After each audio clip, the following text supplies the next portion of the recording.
Today, we are diving into one of the foundational stories of the modern internet. It's really a tale of two competing philosophies, two blueprints for how our digital world should connect. This is the story of the Great Networking Divide, OSI versus TCP/IP. I mean, really think about that for a second. You click a link, and in a fraction of a second, information from a server maybe halfway across the planet just pops up on your screen. How does that even work? What's the invisible magic that makes this global conversation happen? Well, it's not magic, of course. It all relies on a set of rules, a protocol. But what's so fascinating is that for the longest time, there wasn't just one rulebook. There was a huge competition, a kind of protocol war between two major ideas for how to build the internet. All right, so let's set the stage.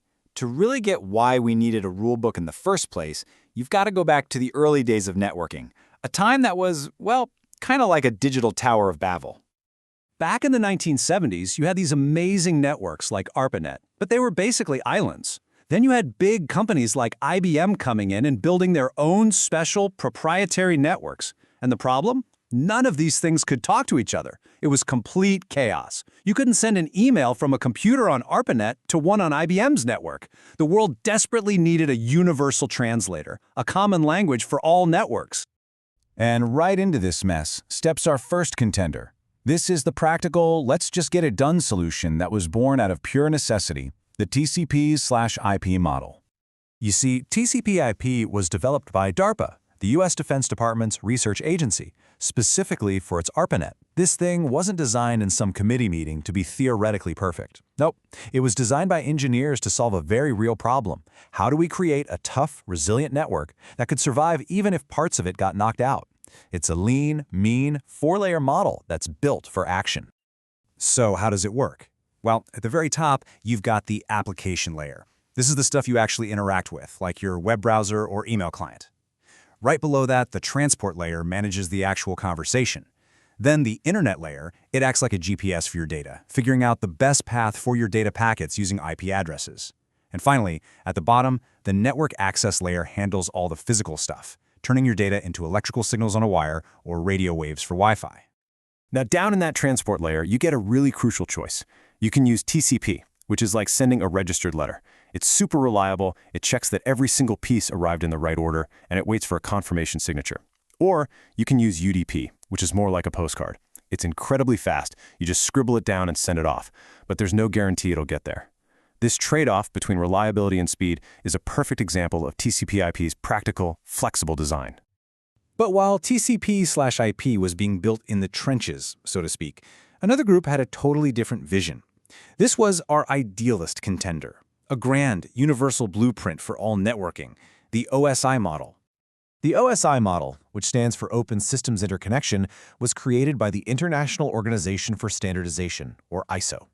Their goal was huge: create one single official international standard for everybody.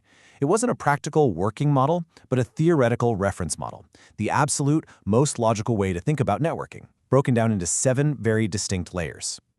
And you can really see this level of detail in how the OSI model splits what TCP/IP calls the application layer into 3 separate layers of its own: application, presentation, and session. The presentation layer handles things like encryption and formatting, while the session layer manages the ongoing conversation between two computers. It's incredibly granular, very logically pure, and every single layer has one very specific job to do. So you might be asking, why create this super complex model when TCP/IP was already out there and working? Well, this quote pretty much reveals the real story. A lot of people were worried that a US defense project was about to become the standard for all global communication. OSI was a push by international committees to create a totally neutral, universal alternative. It was just as much a political move as it was a technical one. So, the battle lines were drawn. On one side, you've got the pragmatic, already working TCP/IP. On the other, the idealistic, committee-designed OSI. Let's see how this all played out in the protocol wars. And this really brings us to the deciding factor. The OSI model was beautiful on paper, but designing protocols for all 7 of those layers was just slow and incredibly complex. So while all these committees were debating and perfecting their standards, programmers and universities were out there building real networks in real applications. And what tool were they using? TCP/IP. Why? Because it was free, it worked, and it was available right now. The difference between these two is just night and day when you put them side by side. OSI is a theoretical reference model with 7 strict layers, developed by an international committee. TCP/IP is a practical model that's actually used in the real world with 4 flexible layers developed by DARPA. In the race to build the internet, the practical solution just plain outran the theoretical one. Now, I love this quote from a network engineer because it just captures that real-world frustration so perfectly. For a lot of the pros who are actually building and fixing networks every day, the big focus on the OSI model in classrooms can feel totally disconnected from what they actually work with, which is TCP/IP. So if TCP/IP won the war, and it's the model we actually use, why on earth is the OSI model still taught in every single networking class? This is where the story gets really interesting. It's the difference between the finished building and the architect's blueprint. It is the question every single networking student asks. Why do we spend so much time memorizing 7 layers that don't even directly map onto the internet we use every day? Well, the answer is that the OSI model, even though it was never really implemented, provides something incredibly valuable. It gives us a universal language and a really powerful framework for troubleshooting. When a network engineer says, it's a layer 1 problem, everyone on the team knows instantly, okay, check the physical cables.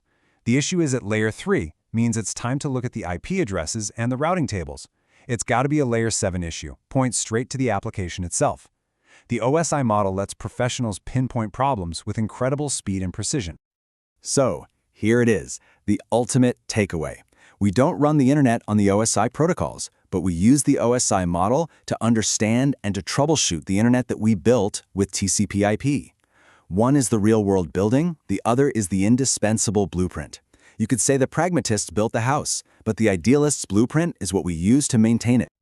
And that brings us to today. New protocols like QUIC, which powers a lot of the modern web, are starting to blur the lines between these traditional layers. It's combining the jobs of transport and application, for instance. And this leaves us with a really fascinating question. As the very fabric of the internet continues to evolve, will the blueprint that has served us so well for decades still be enough? Or are we going to need a whole new way to map our increasingly complex digital world?